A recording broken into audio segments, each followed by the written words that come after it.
Selam dostlar, arnağa hoş geldinizler. Bugünkü videoda biz жасанчы aya funk bağırımızın еңбек әніне жасаған осы обложканың жасалу процесін көретін боламыз. Олай болса, каналға тіркеліп видеоға лайк басып кетуді ұмытпаңыздар. Біз бастайық. Маған бірден осындай қара сарғышқа фон ойыма келді. Ол үшін эллипсті аламыз, осындай қатарына қойып аламыз. Сары түсті перспективасын кішкене өзгертеміз. Yani 3 türlü barda болады. Perspektivasını екі жағындағысында қырымен тұрған етіп өзгертеміз. Ол үшін осы бүкіл эллипсті жинап, Ctrl-E-ні басып, смарт объектті айналдырып, сол жерде белгілеп, Ctrl-ді басып тұрған бұрыштан тартатын болсақ, осылай перспективасын өзгертуге болады.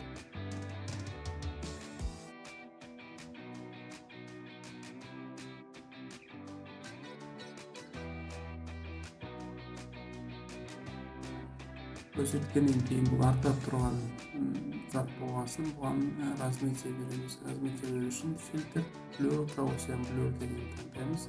Размытие по Gauss'у деп. Сол жерден өзімізге лайықты проценттерін береміз размытияның. Осылай кейбір суреттерде байқасаңыздар, кейбір прожекторлардың ішінде осылай екі-үшеуі осылай қатты жарық болып тұрады, сондай әсер беруіміз керек. Бұл барынша шынайы болу керек бізге. Неге осындай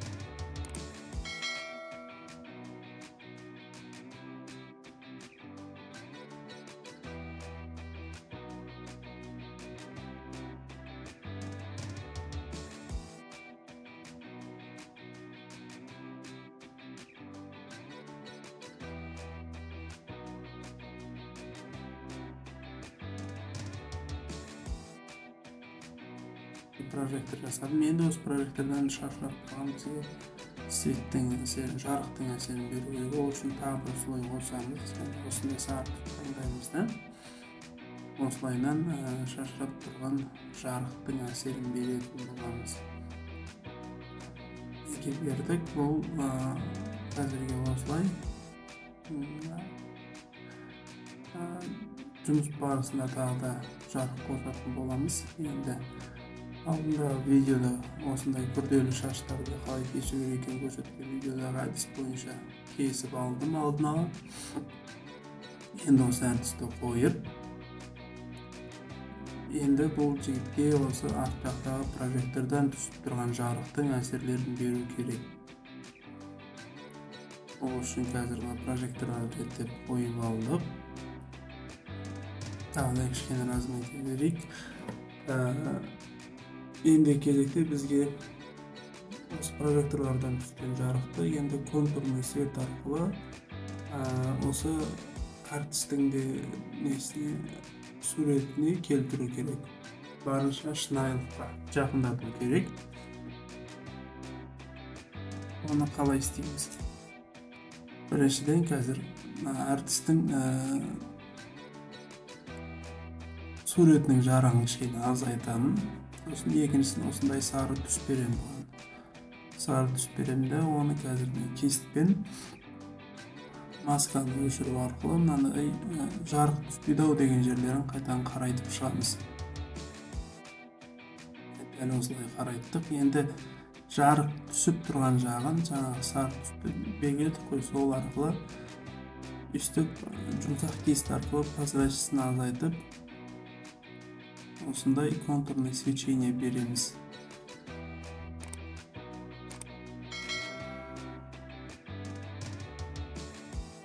Жарық түседі-ау деген жерлеріне осындай контурный свечениені асықпай аккуратно беріп шығамыз.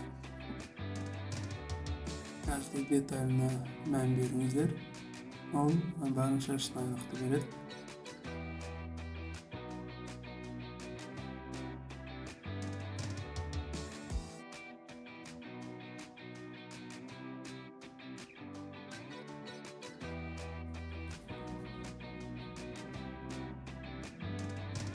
Енді арт жағына да сондай свечение береміз, өйткені арттан да прожектор түседі.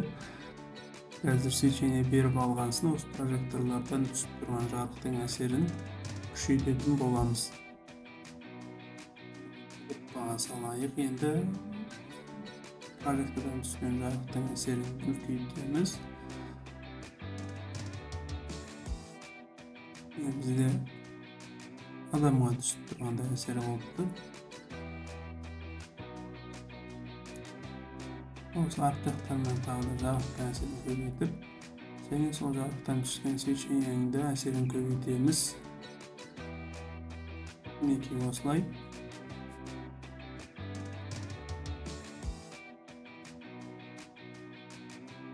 Енді кезекте біз текст жазайық. Текстке үстіне әдістің аты, сосын өлеңнің атын жазамыз. Мен осындай текст, ерекше бір текст таңдадым. Өзінің атына сай келетін сияқты, осы атының стиліне. Енді бұл ерекше болу үшін үстіңге ая дегенге градиент беремін. Дәл осындай градиент түстерін көріп алсаңыздар болады. Паузаға қойып көріп алыңыздар. Видео тым ұзақ болғандықтан мен кішкене жылдамдығын өзгертіп, кішкене қысқарттым, чтобы сіздерге қысқара нұсқаға түсіндіретіндей. Мінекей еңбекте өлеңнің атын жаздық. Үшеуін бірге центровать етіп, бір группаға саламыз. Және осындай қиғаш тұрған эффект береміз, сәл әдемірек көріну үшін. Осыны бергеннен кейін осындай свечение береміз. Ол свеченияны осы интернеттен кіріп, любой light flyer деп жазсаңыз шығады. Оны саласыз. Осындай қара фонды алғаныңыз дұрыс болады.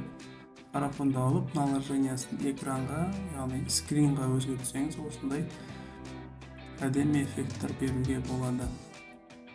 Қазір басқасын осыны таңдап көрейін. Осы әдемі кетеді.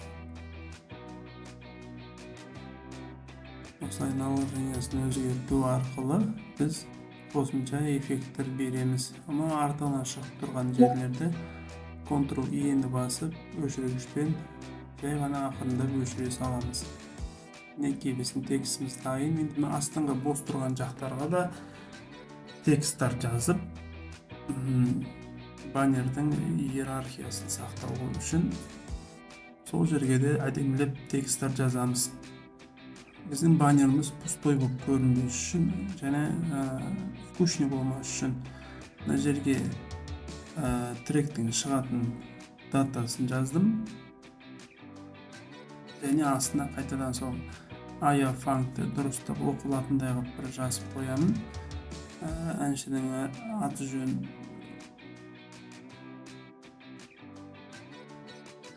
сахнадағы атын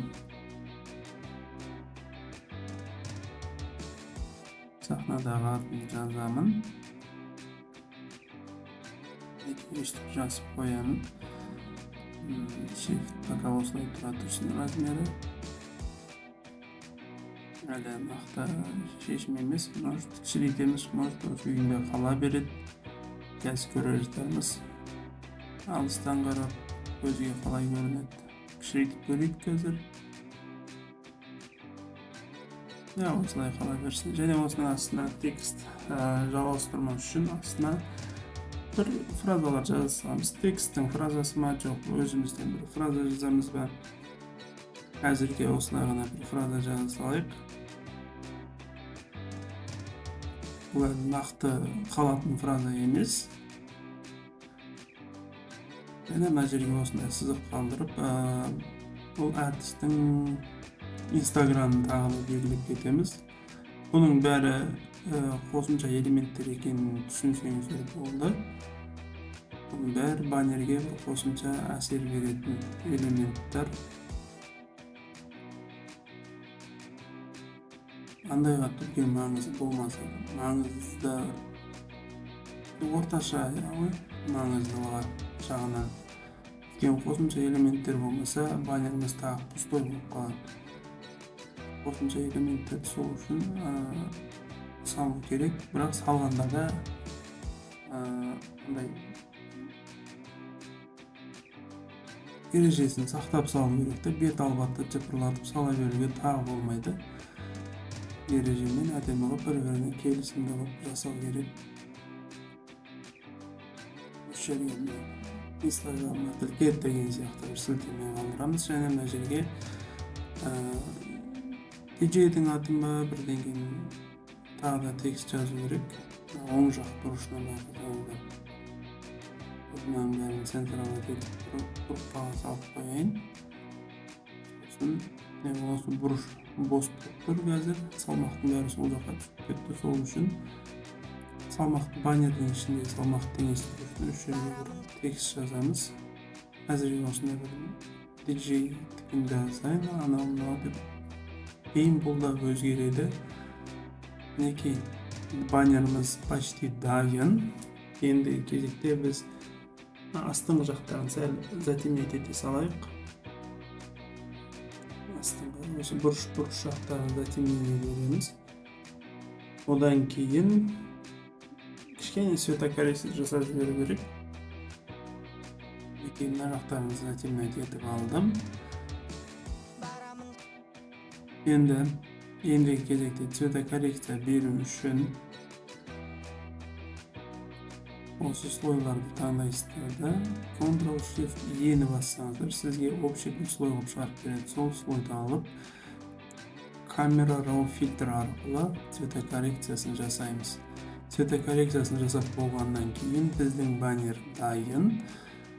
Обложкамыздың дизайны осымен дайын. Видеоға ұнаса лайк басып, комментарийға өз ойларыңызды жазып, каналға тіркеліп кетуді ұмытпаңыздар.